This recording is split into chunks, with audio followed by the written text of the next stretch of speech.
Kalau waktu siang macam ni, lampu ni dia akan automatic charge tau guna cahaya matahari.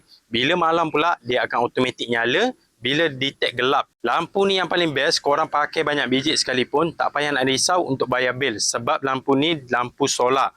Lampu yang jenis cas guna cahaya matahari, lampu yang jenis jimat bel elektrik. Yang ni lampu solar yang model premium punya. Harga dia ni tak berapa bajet sangat, tapi kualiti dia ni padu. Kalau korang tengok design dia ni cantik, reflektor besar dekat bahagian dalam.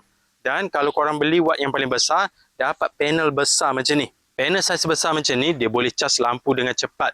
Jadi kalau korang pakai lampu ni waktu mendung, tetap dapat cas yang cukup untuk bagi lampu tu nyala terang sepanjang malam.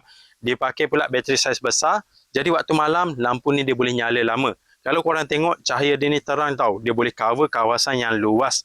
Kalau korang nak cari lampu yang boleh jimat bel elektrik, korang boleh pakai lampu solar macam ni. Pasang je dekat sekeliling rumah, tak payah nak risau bel tinggi. Dan waktu malam dia akan nyala dengan automatik. Korang boleh tinggal rumah dengan hati yang senang. Jadi kalau korang nak cari lampu solar yang jenis premium, korang boleh cek yang model kelabu ni. Design dia ni cantik, panel saiz besar, lampu boleh nyala terang sepanjang malam, lampu boleh nyala lama. Korang boleh cek lampu ni dekat link video.